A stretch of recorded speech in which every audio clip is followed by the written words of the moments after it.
नमस्कार प्यारे बच्चों, मेरा नाम है राहुल और आप देख रहे हैं मैसेज क्लास। तो मैथ का बहुत दिनों से बहुत कुछ नहीं आया, तो कोई बात नहीं। डीओई ने हमें प्यारी बच्चों दे रखे हैं डीओई की तरफ से एक प्रैक्टिस पेपर, तो इसे हम सॉल्व करेंगे। 2021-22 की बात है, कोई दिक्कत की बात नहीं है। नया पेन, ब्लैक पेन ले आया है और साथ के साथ आपके साथ सॉल्व करेंगे गणित मैथमेटिक्स। अधिकतम अंक 40, ड्यूरेशन 90 मिनट्स, अवधि अवधि 90 मिनट्स। तो ये आपने एक स्ट्रक्चर पढ़ लिया होगा, तो ये कमेंट करके जरूर बताइए जो मैथ का सैंपल पेपर है जो डीओ की तरफ से है, क्या आपके स्कूल की तरफ से आपको भेजा गया है, हाँ या नहीं। भेजा गया तो अच्छी बात है, नहीं भेजा गया तो कोई बात नहीं, कोई दिक्कत की बात नहीं है। आप इस तरह से सॉल्व करिए क्योंकि डीओ वाला की तरफ से। ठीक है, चलिए सॉल्व करना शुरू करते हैं। खंड अ, सेक्शन ए। इस खंड में एक अंक के कुल 20 प्रश्न है, इसमें से कोई 16 प्रश्न हल कीजिए। 16 क्या, हमें तो सारे बच्चों करने पड़ेंगे। ठीक है, तो चलिए मैथ की वीडियो हो, थोड़ी लंबी वीडियो हो सकती है। ठीक है, तो पहले मैं चार पांच क्वेश्चन सॉल्व कराऊंगा। जिस प्रकार से आपका रिस्पांस आएगा उसी प्रकार से मैं और मैथ के क्वेश्चन सॉल्व कराना शुरू कर दूंगा। तो क्वेश्चन नंबर फर्स्ट है, cot 45 upon sin 30 plus cos 60। cos 45 बटे में sin 30 प्लस cos 60। पता है, ये वाले इंग्लिश में पढ़ लो तो ज्यादा अच्छा रहेगा, कोई बात नहीं। तो चलिए इसका सॉल्व करते हैं। The value of cot 45 upon sin 30 plus cos 60 is कितना, मतलब इंग्लिश हिंदी दोनों थे, कोई दिक्कत की बात नहीं है। तो इससे सॉल्व करते हैं। तो आपको पता है sin 45, सॉरी पहले है cot 45 और tan 45 दोनों का एक ही होता है। sin 30 1/2, cos 60 का मतलब sin 30 मतलब उल्टा ही होता है। इसका प्लस है तो 1/2 हो जाएगा। ठीक है, बराबर का बराबर कर देंगे, एक का एक। अब देखो दोनों आधा आधा है, आधा आधा कितना होता है, एक होता है। 1/1 बराबर 1। कितने ही जवाब था। पहला क्वेश्चन का पहला अंक का और 1 नंबर के सवाल के लिए उत्तर होता है आपका 1। एकदम एक नंबर का सवाल लगाया है हमने प्यारे बच्चों, 1 नंबर तरीके से आपने समझा, इसीलिए आंसर होता है आपका 1। अब क्वेश्चन नंबर आता है 2। अरे वाह, ये कितना मुश्किल सवाल है क्वेश्चन नंबर 2। इसको कैसे लगाएंगे। त्रिभुज एबीसी समानांतर है, ठीक है, समरूप है। त्रिभुज P Q R B C बटे में क्यू आर बाय 1/3। तब अच्छा, क्षेत्रफल नहीं लिख सकते थे, इंग्लिश मीडियम वालों के लिए एरिया होता है, क्षेत्रफल होता है, कोई बात। त्रिभुज एबीसी अपॉन त्रिभुज area P Q R. If triangle ABC corresponding P Q R B C upon Q R upon 1/3 then R. ठीक है, area ABC upon area P Q R. देखो क्वेश्चन को 2 बार पढ़ना पड़ रहा है, तो इसी में 2 मिनट चले जाएंगे, कोई बात नहीं। प्यारे बच्चों सॉल्व करते हैं। तो क्वेश्चन देखो, 2 त्रिभुज बना लेते हैं आपका। पहले किसी भी तरह से आए, पहले इसको त्रिभुज बना। क्वेश्चन नंबर दूसरा सॉल्व कर रहे हैं। ये थोड़ा भाई तो आप ऊपर चले जाओ, दिखाई मत दो, हाँ। और ये दूसरा त्रिभुज बना लेते हैं। तो अब की बार तो आपको खास बात ये है कि आपको रफली जितनी तरह से बना उतना अच्छा है। ए बी सी क्या है प्यारे बच्चों, ये दिखाई नहीं दे रहा है, दिखो यहाँ पे ध्यान से, हाँ थोड़ा सा नीचे कर लेते हैं। ठीक है, ये भाई साहब भी दिख जा रहे हैं। ठीक है,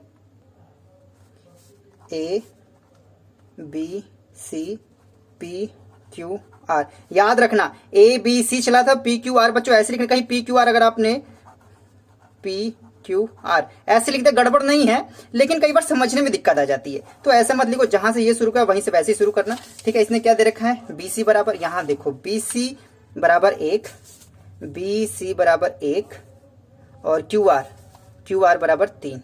और क्वेश्चन में देखो दिया गया है दोनों का मतलब त्रिभुज का वो करे तो क्या कहते हैं, क्षेत्रफल का अनुपात। ठीक है, त्रिभुज एरिया ए बी सी बटे में त्रिभुज एरिया पी क्यू आर बराबर होता है, दोनों त्रिभुज अगर समरूप हैं तो इनके भुजाओं का वर्ग के बराबर होता है। तो ए बी बटे में पी क्यू होता है, तीनों बता दे रहा हूं, और बराबर बी सी बटे में क्यू आर होता है, बराबर में ए सी बटे में पी आर, ये दोनों। अब यहां पे दिया गया है प्यारे बच्चों बी सी बराबर 1, क्यू आर बराबर 3 बटे में 3 का होल स्क्वायर।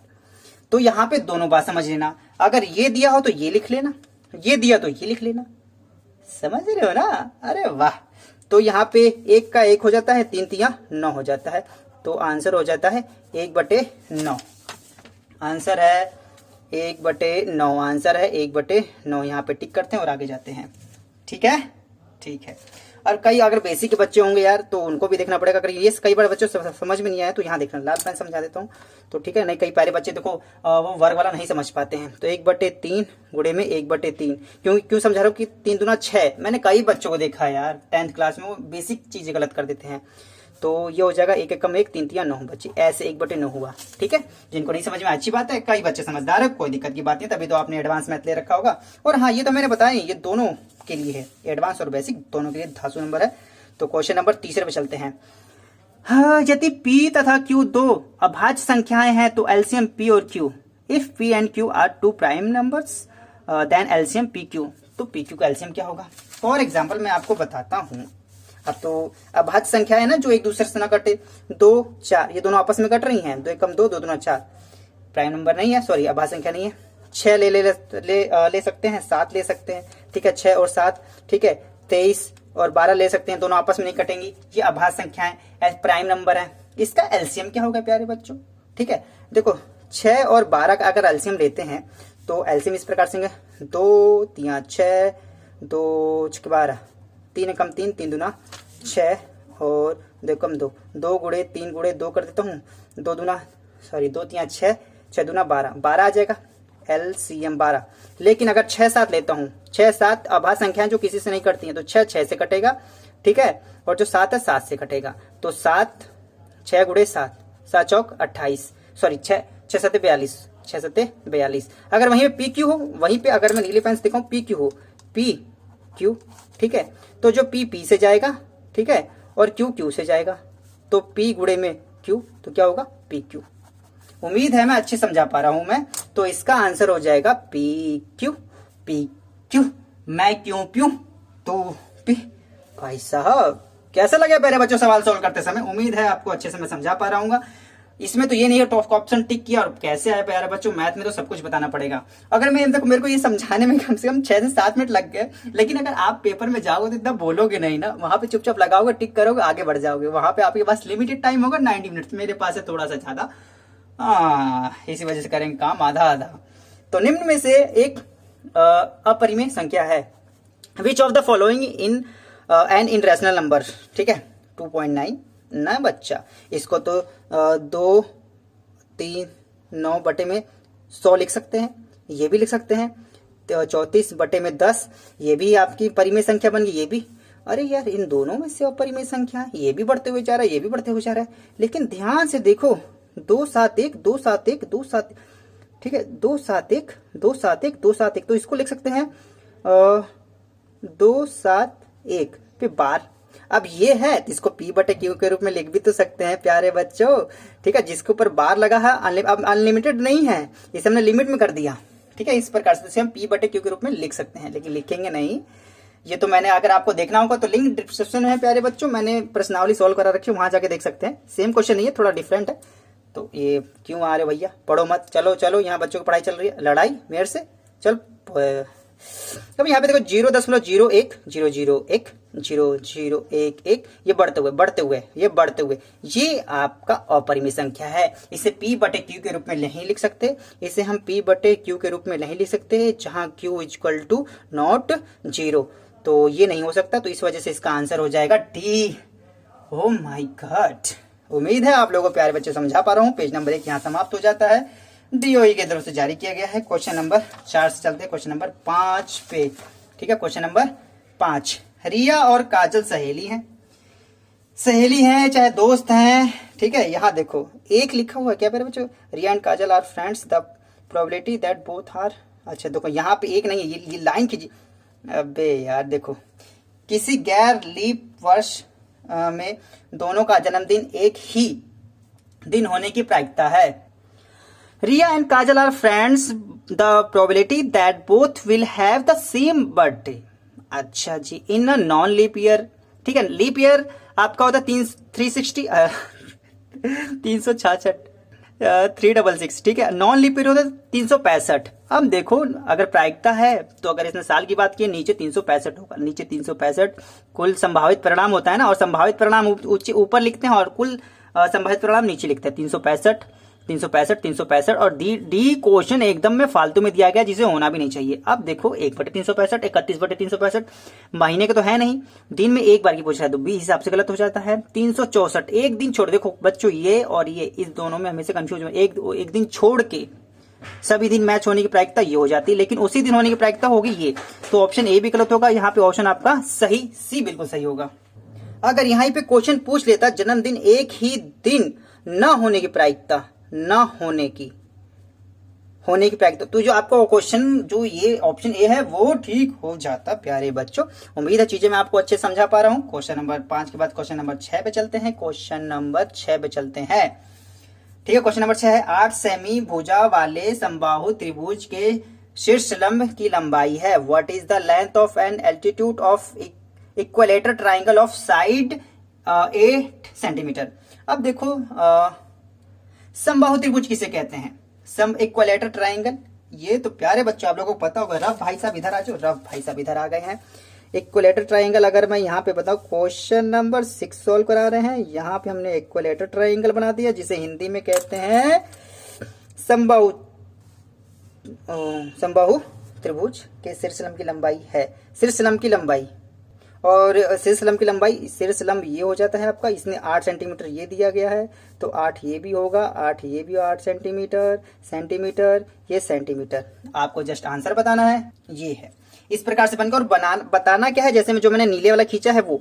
अब देखो प्यारे बच्चों ये 8 का है, ये भी 8 का, ये भी 8 का, तो इसने जो शीर्षलंब होता है वो आपका 90 का हो जाएगा, एल्टीट्यूड 90 का हो जाएगा आपको। तो आपको ये नीली वाली लाइन बतानी है। और जो ये सीधे पे होगा ट्राइंगल है तो ये आधे पे गिरा होगा, ये 8 का है तो ये 4 का प्यारे बच्चों, ये प्यारे बच्चों 4 का हो जाएगा। हो गया ना 4 का।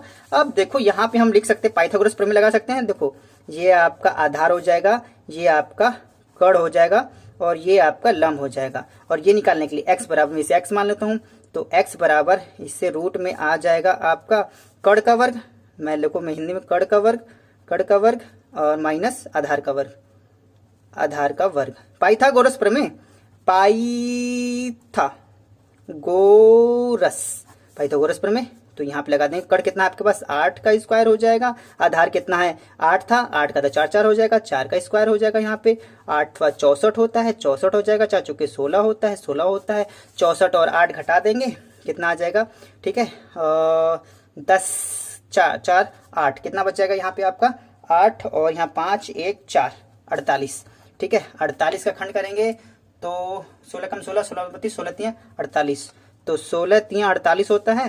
तो 16 4 गुणे 4 गुणे में 3 लिख सकता हूँ, तो ये 4 बाहर आ जाएगा, 4 रूट में 3 सेंटीमीटर, ठीक है। यहाँ से एक और चीज पर अगर आपको 48 अगर बाहर निकालना नहीं आ रहा, देखो प्यारे बच्चों मुझे वीडियो बनाते समय हर एक बच्चे का ध्यान रखना पड़ता है, किसको क्या चीज समझ में, रूट के बाहर कैसे निकला प्यारे बच्चों 48 ऐसे लिख सकता हूँ मैं, 48 2 दूना 4 2 चौके 8 2 एकम 2 2 दूना 4 2 छके 12 2 3 6 और 3 एकम 3। तो यहाँ से बता दूं प्यारे बच्चों रूट में कितना बचा 1 2 3 4 1 2 3 4, लास्ट में 3 बचा, लास्ट में 3, ठीक है। जोड़ा बनेगा, इसका जोड़ा बना, 2 गुणे में 2, रूट के अंदर क्या बचेगा 3। और मैंने बेसिक वाले बच्चों के लिए इससे पहले सब वीडियो यही सब बनाई थी ताकि आप लोगों को पेपर में दिक्कत ना हो। प्यारे बच्चों अगर आपको दिक्कत है तो बेसिक वाली जो मैंने वीडियो बना रही है वो जरूर देखिए, लिंक डिस्क्रिप्शन में है, जरूर जाके देखिए। 2 दूना 4 4 रूट में 3 सेंटीमीटर, ठीक है सेंटीमीटर।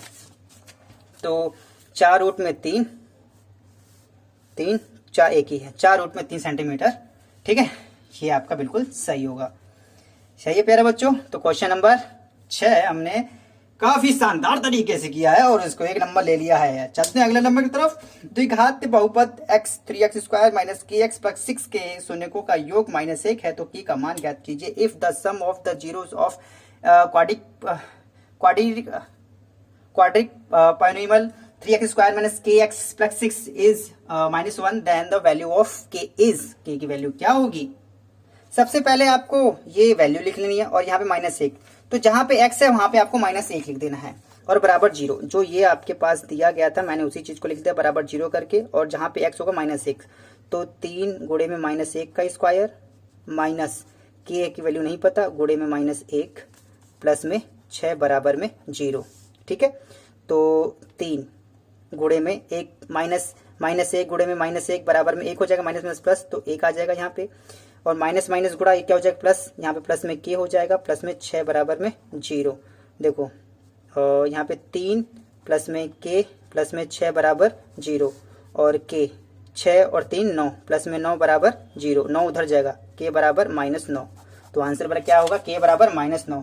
तो के बराबर -9, के बराबर -9, अरे वो ये तो रहा के बराबर -9, इसका आंसर बिल्कुल सही है। प्यारे बच्चों ये वाला क्वेश्चन आपके बेसिक वाले प्यारे बच्चों ध्यान देना, ये आपकी पिछली बार 2020 में प्रश्न पूछ चुका है, तो साथ ही साथ मैं दिखा चुका हूँ। और प्यारे बच्चों जो मेरे से पुराने बच्चे जुड़े हुए हैं उनको पता होगा, ठीक है। यहाँ पे डेट नहीं है प्यारे बच्चों, 2020 में जो पेपर हुआ तो उसकी बात है। ये देखो गणित बुनियादी बेसिक, ठीक है। मैं आपको दिखा दूं, क्वेश्चन नंबर 1 ही था, ऑप्शन वाले थे, ठीक है। देखो इस प्रकार से ऑप्शन वाले दिए गए हैं आपके पास, तो सारा ही क्वेश्चन ऑप्शनल आएगा। यदि एक द्विघाती बहुपद kx² + 3x + k का एक शून्यक 2 है तो k का मान, ठीक है, 3x² - kx, अरे सेम है क्या, 3x² - kx + 6 का शून्यकों का योग। ओ प्यारे बच्चों थोड़ी सी गलती हो गई, थोड़ी सी देखो सॉरी, देखो यहाँ पे शून्य का एक शून्यक दिया गया है और यहाँ पे शून्यकों का योग दिया गया था, सॉरी, ठीक है। तो मैंने देखो ध्यान से देखा नहीं, तो ऑप्शन एक बार मैं दोबारा लगा लूंगा, ठीक है। एक बार ये देख लेना, अगर ये प्यारे बच्चों थोड़ा देख लेना, ये थोड़ा सा मैंने गलत पढ़ने में कर दिया। क्वेश्चन नंबर 6 आप इसकी वीडियो मैंने बना दी, वो देख लेना, मैं इसको जल्दी सॉल्व करा दूँ, थोड़ा सा मैंने गलत करा दिया है। देखो क्वेश्चन नंबर 7 जो शून्यकों का योग होता है बच्चों, अल्फा प्लस बीटा, एक होता था ना अल्फा इंटू बीटा होता था, अल्फा इंटू बीटा, एक alpha plus beta. Alpha plus beta आपका माइनस बी बाई ए और अल्फा इंटू बीटा होता है सी बाई ए, ठीक है। ये आपके दो फॉर्मूले थे। तो इसने प्यारे बच्चों शून्यकों का योग, मैंने कहा बस लगा मान दिया गया है, तो ये ध्यान से देखना, शून्यकों का योग, वो दूसरा दोनों अलग अलग क्वेश्चन है। तो शून्य का योग कितना है -1, तो यहाँ -1 लिख दूंगा, और माइनस का माइनस बी बराबर कितना है, तो आपका ये ए होता है, ये बी बराबर -k है, तो -k यहाँ लिख लूंगा, और बटे में ए बराबर कितना है यहाँ पे 3, ए बराबर कितना है मैं 3, ठीक है। -1 बराबर माइनस माइनस प्लस में हो जाएगा के बटे में 3, बटे में 1 क्रॉस मल्टीप्लाई करेंगे तो यहाँ पे आ जाएगा के, और वहां पे चलेगा -3 आ जाएगा, तो ANS, तो इसका आंसर होगा -3, ठीक है। तो ये गलत होगा, इसका आंसर -3 सही होगा, ठीक है। आज के लिए इतना ही, ठीक है। तो ठीक है प्यारे बच्चों, आज हमने 7 क्वेश्चन लगा लिए हैं, ठीक है। यहाँ तक मैं लाइन खींच देता हूँ, जो आगे की जो इसको वीडियो बनाऊंगा मैं क्वेश्चन नंबर 8 से बनाऊंगा। उम्मीद है मैं अच्छे समझा पा रहा हूँ, इसके लिए मैंने लिख दिया यहाँ पे, तो उम्मीद है आप समझ पा रहे होंगे इस चीजों को। माय सीबीएसई क्लास की इस वीडियो को देखने के लिए धन्यवाद, और आगे ही मैं इसके पार्ट ABC मतलब 1 2 3 करके लेके आते रहूंगा, और आप उम्मीद करूंगा कि आपके एग्जाम में अच्छे मार्क्स आए, ताकि आप भी मेहनत करेंगे। माय सीबीएसई क्लास की इस वीडियो को देखने के लिए धन्यवाद, तब तक के लिए जय हिंद, जय भारत।